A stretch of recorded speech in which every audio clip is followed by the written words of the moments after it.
وحش.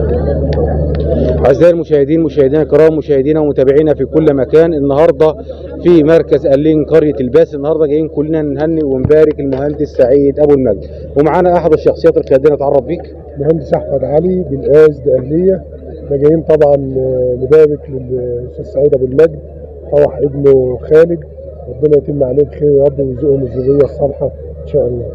أهلا بهنا في الدجاهلية كلهم، الناس الشرفاء، الناس العظماء، الناس القياديين من الطراز الفريد. تحب تقول النهارده ليه العروسين وخاصة للمهندس سعيد أبو المجد؟ ربنا يبارك لهم ويرزقهم الذريه الصالحه، والف الف مبروك للاستاذ سعيد، ونفرح ببقيه الاولاد ان شاء الله. شكرا جدا لحضرتك، شكرا جدا. تعرف بيك. يا اهلا وسهلا دكتور حماد عبد الونيس. يا اهلا وسهلا، يا اهلا وسهلا بحضرتك. تحب تقول النهارده المهندس سعيد أبو المجد؟ الف مليون مبروك، ربنا يتمم بخير، والف مبروك. الاستاذ سعيد من الناس المحترمه ويستاهل كل خير، والف مبروك ان شاء الله للعروسين. وعاوزين كلمة للعروسين برضه.